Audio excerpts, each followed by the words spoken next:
বিশিষ্ট আমাদের ভারতবর্ষের মহান মানবতাবাদী সাহিত্যিক কবি বিদ্রোহী কবি কাজী নজরুল ইসলামের ১২৭তম জন্মবার্ষিকী। প্রতি বছরের নেই এবারও আমরা এই মহান কবির জন্মবার্ষিকীতে শ্রদ্ধাঞ্জলি দেওয়ার জন্য আমরা ছাত্র যুব মহিলা সংগঠন এআইডিএসও ডিআইও এমএসএসের যৌথ উদ্যোগে আজকে আমরা এখানে সমাবেত হয়েছি। আমরা কবির প্রতিকৃতিতে আমরা পুষ্পার্ঘ অর্পণের মাধ্যমে আজকের এই শ্রদ্ধাঞ্জলি অনুষ্ঠান আমরা শুরু করেছি। আমরা বলতে চাই যে সেই সময় তৎকালীন সমাজ ব্যবস্থায় কবির যে লেখনী, কবির যে কাব্য মানে ওনার যে সমস্ত লেখনীতে সঙ্গীতের মধ্যে এই যে একটা বলিষ্ঠ মানবতাবাদের ধারাকে উনি প্রতিফলিত করেছেন এবং তৎকালীন সমাজ ব্যবস্থার যে সামন্ততান্ত্রিক সমাজ ব্যবস্থার বিরুদ্ধে ওনার যে লেখনী আজও আমাদের কাছে এটা গর্বের।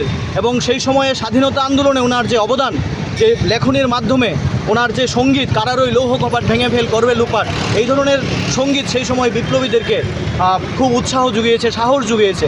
এই যে ধর্ম বর্ণ জাতপাতের নির্বিশেষে ওনার যে বক্তব্য, ওনার যে লেখনী, উনি বলেছিলেন হিন্দু না মুসলিম ওই জিজ্ঞেসে কুঞ্জন, কান্ডারি বলো ডুবিছে মানুষ সন্তান মোরবার। এই যে আজও ওনার এই লেখনী কিন্তু আমাদের সমাজ ব্যবস্থায় আমাদের কাছে উৎসাহ